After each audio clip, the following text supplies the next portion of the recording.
cultural and like racial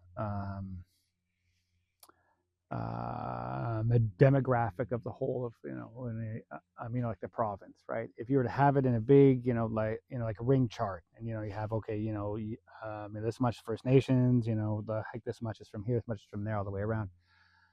Like First Nations are only 3.9%. Okay, so in that big ring chart, imagine right in the middle there's that tree, and all over the tree are all of these, like apples, and one of those apples is, like the land back apple. Now of that 3.9%, and this is just like, I have to be real, half of us are struggling with like trauma, with alcohol, with like drugs, with like like trying to exist in this like world, right? And like I realized that like that's not only First Nations people, but it's higher at home, right? The average annual on reserve income is only $20,000 a year. So then you got like 2%, right? It's hard to make change with only like 2%, and all of like apples on the tree. There's like language apples, and like traditional like food apples, and like like land back apples. Everybody wants to harvest them all, right? What we need is everybody else in that like ring around the tree to help. How can we help? How can it all work as one? And so what it is realizing that just because you're not like like First Nations is not a reason to not hop up and like help.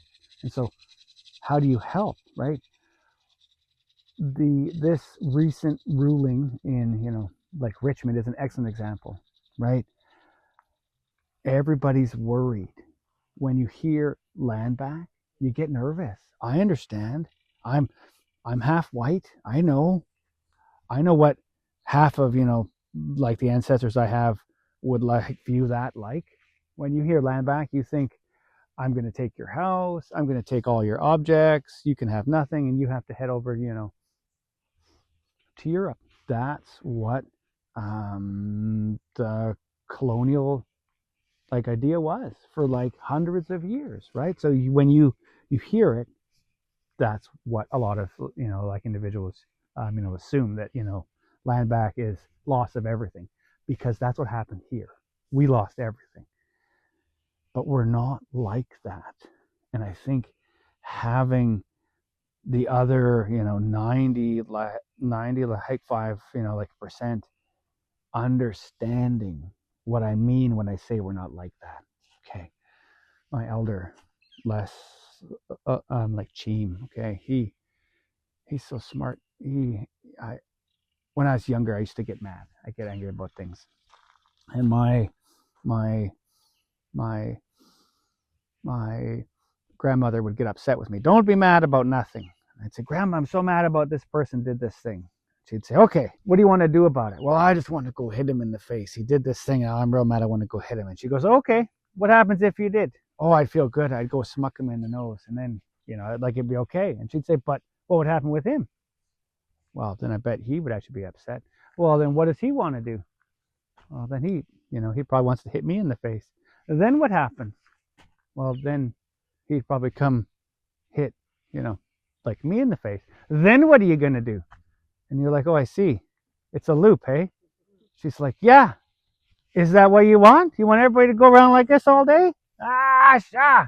She'd get all mad. No reason to be mad. What are you going to do? She'd say, or, like he was rude to you, just go, Haichka. I'd say, why do you say Haichka to him? He's mean. Now you know who he is. Leave him alone. You don't go near him anymore. Look at him. Look how he is. Ah, my. When I asked Les like Cheem about this, I said, okay, what are we going to do? I said, how do we advance? Exactly like you. How do we all work as one? And he says, well, what do you mean how? And I said, well, like when the Westerners arrived, we wanted to help them.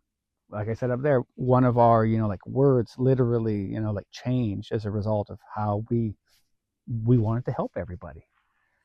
When the original colonists arrived at, like at home in Qwustenuxun, we handed them land. Said, oh yeah, if you guys want, you can have, a land over there for you guys can have a house over there. So that's actually where they made the St. Anne's Church. That's okay, you guys can have that land. But it wasn't enough.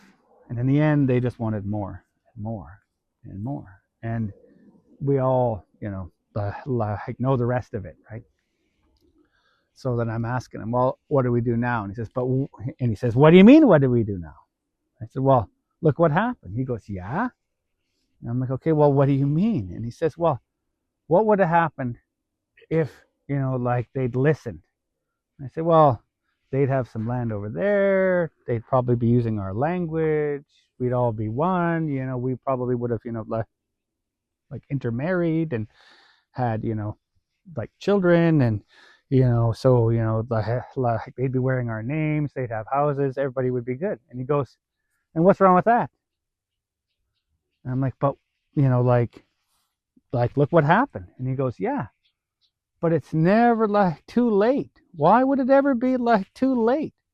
Everything happened. It happened. Why don't we look at that, how we wanted it? We can always have that now. And he gets all upset. You don't have to be mad at them. They understand now. Look, he says, there's no more fish. There's no more food. They're hungry. They're here now. They're asking us, what do we do? Maybe we should do what we said. There's no vengeance. There's a word for it, but the idea is not our hop to idea. When the original colonists arrived, they witnessed wars, and they're like, wow, these guys are always at war with each other. When did they arrive? After the disease hit. We went from huge amounts to half or less. If you go to anywhere in the world and you reduce them, by half or less, what happens? Wars over resources, because there's no resources left. If you rewind to when there was no disease, like I was referencing with all of those, houses, the Hiwa wouldn't have war with other people. Why wouldn't he have war with other people? Because they're your family. Like I said, from here to, in the US, so in, all these islands, we were all related. So if all these houses are related, you wouldn't want a war with anybody because they're all your family. So we need people to recognize that when they hear the word land back, it's not land ripped away. It's us looking after the land in a new way. It's returning the land to individuals who have the idea of how to look after it, right? Instead of raising chickens, let's raise, salmon. If we look down at, New Zealand, I love what's going on down there. They've got a Maori cabinet, so that I think it's 20% of their government is, Maori. So that's not enough, to choose everything, but that's enough that when everybody is, arguing, to choose, who wins, right? That's what we want. We want that opportunity to help to make the right choices. And so how can you help? It's not all about asking, First Nations being am I able to help you on the weekend? I want to help you with this. It's about when you're at home with your, aunties and, uncles who are saying oh, they're here for all our land. You go, wait, no, that's not the truth. This is what I heard. This is the reality. Changing the narrative. That is the job. We can't change the narrative because they won't listen to us, but they'll listen to you.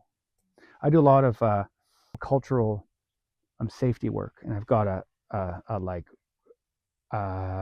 very white Irish friend who's always they're helping me, and it's amazing how I can use, like words with individuals and they won't hear me.